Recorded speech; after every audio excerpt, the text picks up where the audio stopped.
Alright, so we need to have a serious talk about Overwatch 2 because at this point, Blizzard has turned this franchise into an absolute joke. Overwatch used to be one of the biggest names in gaming. It was one of the best hero shooters that pretty much revolutionized team-based combat. But now, it's nothing more than a corporate cash grab disguised as a sequel. So for today's video, I'm going to break down all the ways Blizzard has failed Overwatch 2, from the scrapped PvE mode to their horrible monetization, the lack of real innovation, and their pathetic attempts at damage control after seeing Marvel Rivals' success in their own player base drop off a fucking cliff. Yeah, let's get into it. Now we can talk some shit.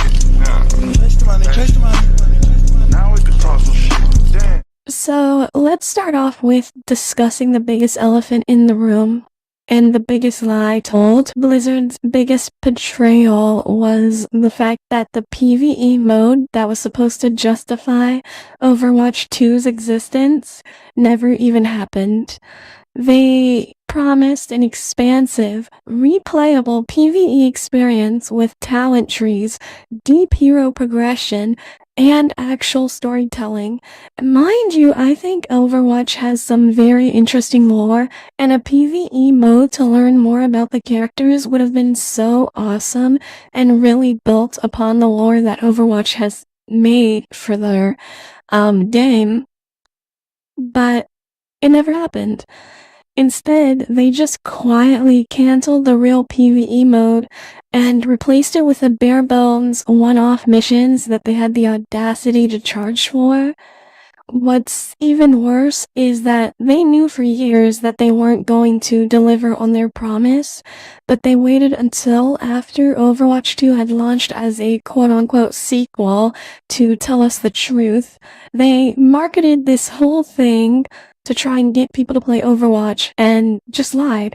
They used PvE as the marketing tool to bait people into caring, and once the hype served its purpose, they tossed it aside like garbage and hoped that you guys would forget and think, oh my god, Overwatch 2 is so good without PvE that we don't need to make it. Newsflash, Blizzard, that didn't work now, did it?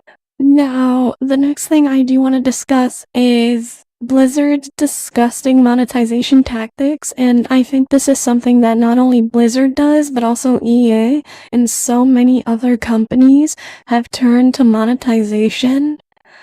It's disgusting to me.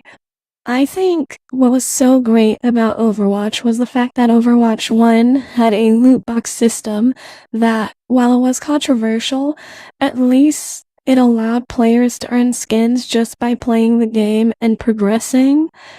It never felt like you had to put money into the game.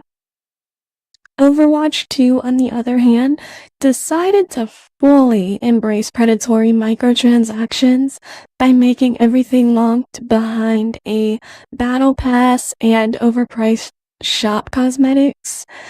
You want a dope-ass legendary skin? That'll cost you $20. You want the new hero? Better grind out the battle pass or cough up cash. Even basic-ass shitty recolors cost money now. So Blizzard pretty much turned Overwatch into a free-to-play scam where they nickel and dime players for everything. Mind you, I was a big Overwatch 1 player, and what I really loved about it was being able to get cool skins without needing to put money into it. Now that's just not the case. And let me not forget the fact that their infamous charms cost $15. Literal keychains that barely show up in the game are $15. And don't get me wrong, I do not mind microtransactions. There are games where microtransactions make sense and a game relies on microtransactions. The issue is, Overwatch was like a $30-$40 game, I don't remember exactly, but it was like a one and done, buy the game, and you can pretty much leave it at that. There were no mini transactions, or not a lot of them. But the gaming space is changing now. They are charging real money for things that nobody even asked for, while removing the ability to earn rewards through normal gameplay, which is absolutely ridiculous. And another huge mistake, which I thought made no fucking sense, and I know that people talked about balance and balancing the game, but I feel like there was no reason for them to force this 5v5 switch. Blizzard made the claim that removing a tank slot would make matches faster and more engaging, but in reality, it just made the game more frustrating for everyone. Tanks now feel like they're under constant pressure, supports get obliterated with no peel, and overall the pacing of the game really does feel worse. Instead of fixing hero balance and addressing actual gameplay issues, they decided to completely change their core structure of the game, and it leaves me thinking, for what? Like, there was no reason, there was nothing, no point. And I think that was Overwatch's biggest thing as well. And one of Overwatch's biggest strengths were the fact that there was strategic depth and team synergy. And they just completely threw that out the window in favor of a chaotic and disorganized mess. Now, let's get into Blizzard's recent panic mode, because they're scrambling to save Overwatch 2 after seeing the hype around Marvel Rivals, which, that game is really amazing and pretty much does everything that Overwatch 2 should have done and what Blizzard claimed they would do. I think that Marvel Rivals really changed the gaming space and gave Overwatch a run for their money. The moment that Marvel announced their own hero shooter, Blizzard suddenly started making desperate changes, like buffing heroes, reworking the battle pass, and just adding free skins. Why? Because they know they're losing players. They thought that Overwatch 2 could survive off nostalgia and microtransactions forever, but now that they have an actual competitor emerging, they're realizing they don't have the player loyalty they once did. Marvel Rivals has been out for a good few months now, and compare Marvel Rivals player count to Overwatch. It's pretty sad for a game that used to be fucking peaked. And they literally took the time to bring back loot boxes, and they're talking about third-person mode, new game modes, because they're working in overdrive to try and save Overwatch 2, when they should have just delivered in the first place. It's one of those too little, too late moments, and the damage has already been done, and the trust is gone. Blizzard loves to pretend that they're giving us new content, but in reality, it's just the same recycled garbage with a new coat of paint. Let's take their seasonal events, for example. I believe they used to be really fun with unique rewards and brawls. Now, I feel like they barely change anything, and they just slap together a couple of limited time skins and expect us to be on our knees, grateful for that shit. Even the PvE missions they gave us were just glorified archive missions with a price tag attached. They have zero creativity left, and it's painfully obvious that they're just stalling for time. And let's talk about the player base, because Overwatch 2's matchmaking is absolute hell. If you play, you would understand what I mean. I had literally sat in a comp queue for 30 minutes expecting a game. There was one day that I just sat there and decided, let me leave the queue running and watch a full episode of Gossip Girl. Mind you, those are 40-minute episodes.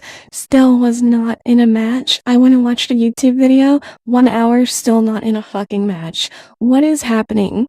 What is going on? Even when I'm an unrated, I sometimes wait 10 minutes. If I'm lucky, I can get queued in 5 minutes or less, and I think that is absolutely ridiculous. The game has just lost so many players, and the skill gaps in matches have gotten ridiculous. New players are getting thrown into games with top 500 players, and it's a fucking mess. Maybe I'm exaggerating, but I am bronze because I don't play comp, and I got thrown into gold and diamond lobbies. Like what? And Blizzard's hidden MMR system just doesn't work, and their constant tinkering with balance has just made rank feel worse than ever. And let's not forget the fact that they're still trying to force role queue on everyone, despite the fact that open queue is way more fun for a lot of players. If you're into having strict balance, go ahead, but don't force people who don't want role queue to do role queue, because that's the only place you can really easily find a match, and I think that really sucks and alienates a lot of people who have certain play styles and want freedom of choice. So, pretty much at this point, the big question is, can Overwatch 2 even be saved? Despite what they're trying to do in the damage control they've been doing since Marvel Rivals release, can they really save the game? Honestly, I think probably not. Blizzard had a golden opportunity to truly innovate and evolve the franchise, but instead, they threw everything away in favor of quick cash grabs. They lied about PvE, butchered the core gameplay, alienated their player base, and now they're desperately trying to backpedal because a better competitor is out there. Overwatch was, to me, one of those games that brought people together, that felt really fun to play, and I was able to find a lot of friends on Overwatch. Now, I haven't seen my friends online since Overwatch 2 dropped. And it's just sad corporate husk of what it used to be. Blizzard seriously doesn't deserve your money, and they don't deserve your time. We should all just kind of boycott Overwatch, I think, and get them to really do something to their game, or just, I don't know. It's just, I feel like it's high time that companies stop bamboozling gamers. Anyway, thank you for coming to this video. That was all for today's rant. Let me know in the comments whether you still play Overwatch 2, or have you kind of moved on? And what do you think Blizzard needs to do to fix this game, if that's even possible? And don't forget to like and subscribe, and I'll see you in the next video.